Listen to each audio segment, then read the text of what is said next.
হরে কৃষ্ণ বন্ধুরা, আজকে আমি আপনাদের এই ভিডিওতে বলবো বাড়িতে শ্রীমদ্ ভাগবত মহাপুরাণ পাঠ করার সঠিক নিয়ম কি। কোন ভাগবত মহাপুরাণ বাড়িতে পাঠ করা উচিত, ভাগবত মহাপুরাণ সবাইকে পাঠ করা উচিত কিনা, প্রতিদিন ভাগবত মহাপুরাণ পাঠ করলে কি ফল লাভ করতে পারবেন, এ টু জেড আজ এই ভিডিওতে আপনাদের সাথে শেয়ার করব।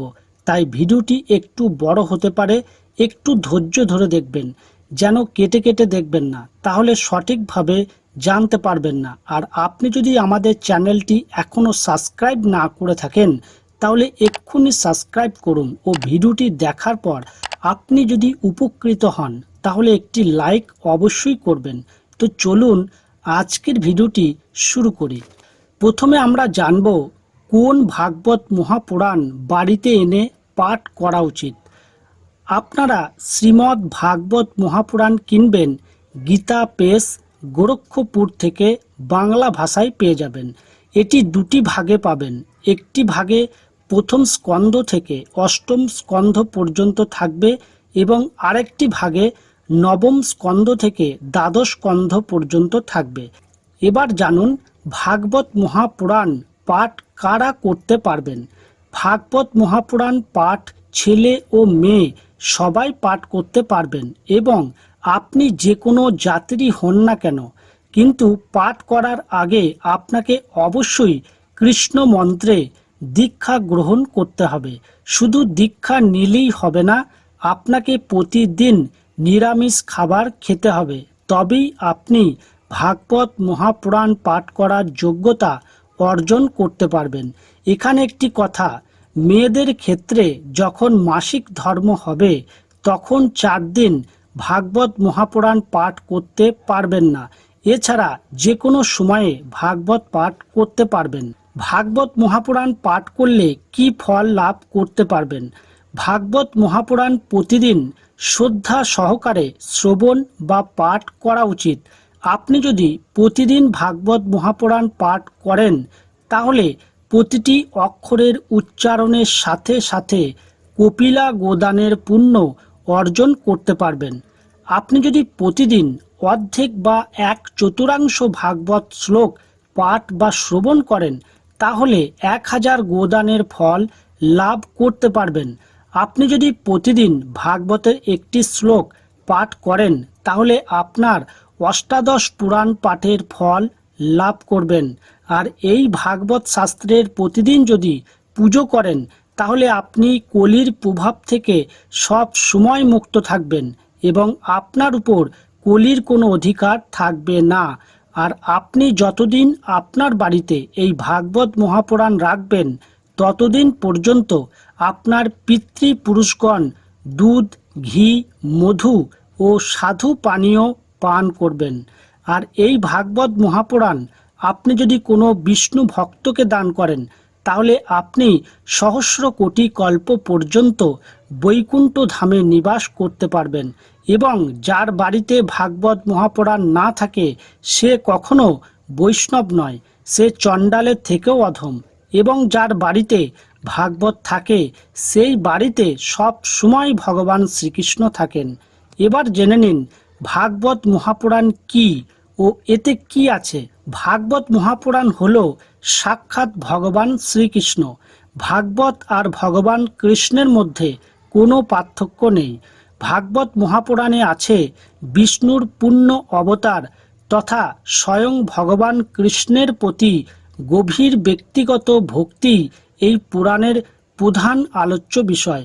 ভাগবত মহাপুরাণে দ্বাদশ স্কন্ধ আছে, তার মধ্যে মোট 335টি অধ্যায় আছে ও 335টি অধ্যায়ের মধ্যে 18,000 শ্লোক আছে। ভগবান শ্রীকৃষ্ণের জন্ম থেকে অন্তর্ধান পর্যন্ত সকল ঘটনা এই ভাগবতে সুসংবদ্ধভাবে লিপিবদ্ধ রয়েছে। এছাড়াও এখানে রয়েছে ভক্তিযুগের আচরণ পদ্ধতি, ভক্তির ব্যাখ্যা এবং বিভিন্ন ধরনের ভক্তির বর্ণনা। এই ভাগবত মহাপুরাণের রচনা করেছেন শ্রী ব্যাসদেব এবং ভাগবত লিখেছেন সিদ্ধিদাতা গণেশ।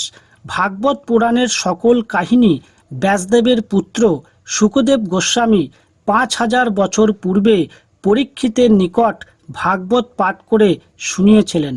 মৃত্যু পথযাত্রী রাজা পরীক্ষিত শুকদেবের মুখে কৃষ্ণের কথা জানতে চান।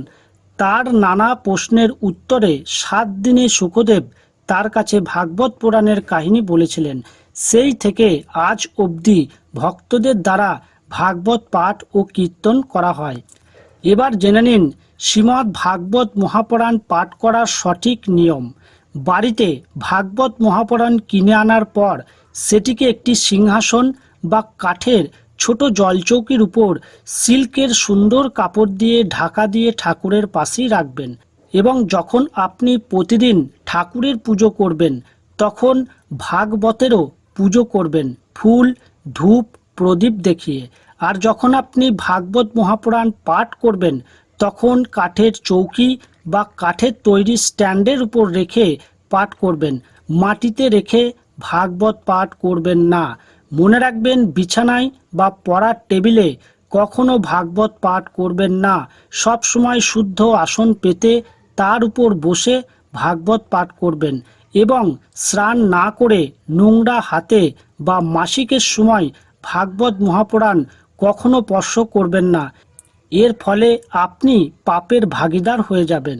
ভাগবত মহাপুরাণ পাঠ করতে হলে আপনি সকাল, বিকাল ও সন্ধ্যার পর পাঠ করতে পারেন, কারণ এই সময় মন, মস্তিষ্ক ও পরিবেশে শান্তি ও ইতিবাচকতা থাকে।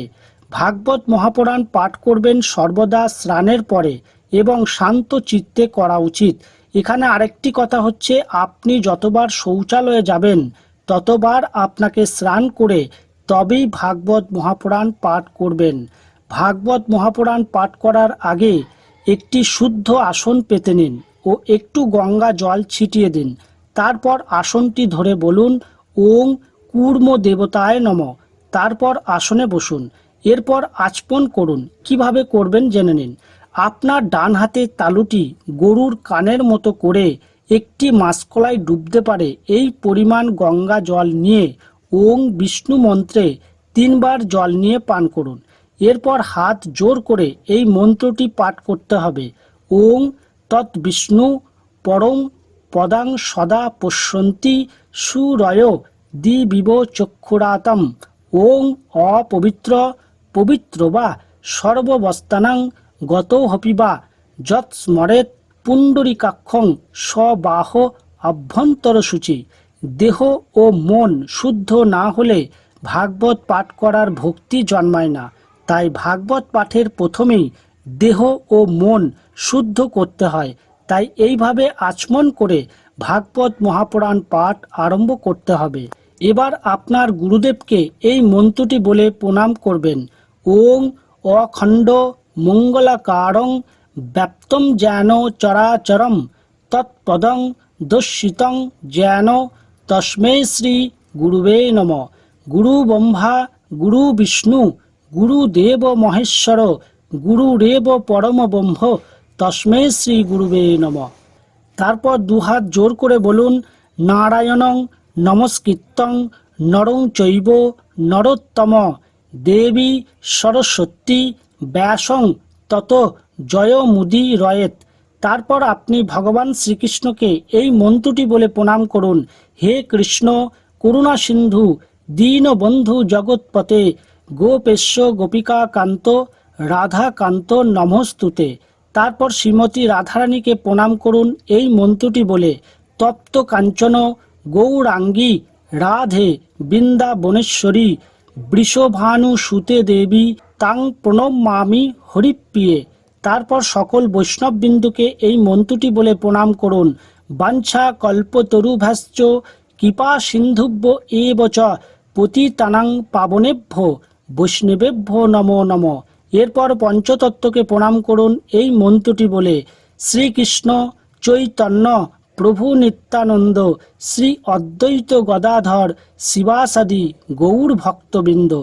সবার শেষে হরে কৃষ্ণ মহামন্ত্র বলে ভাগবত মহাপুরাণ পাঠ শুরু করুন। হরে কৃষ্ণ কৃষ্ণ কৃষ্ণ হরে হরে হরে রাম রাম রাম হরে হরে।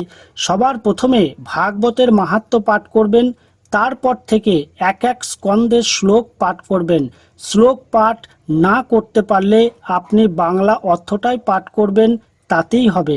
আপনারা যদি এই নিয়মগুলি মেনে ভাগবত মহাপুরাণ পাঠ করেন তাহলে অবশ্যই আপনারা ভগবান শ্রীকৃষ্ণর কৃপা লাভ করতে পারবেন। আশা করি এই ভিডিওটি দেখে আপনারা সঠিকভাবে জানতে পারলেন ভাগবত মহাপুরাণ কিভাবে পাঠ করতে হয়।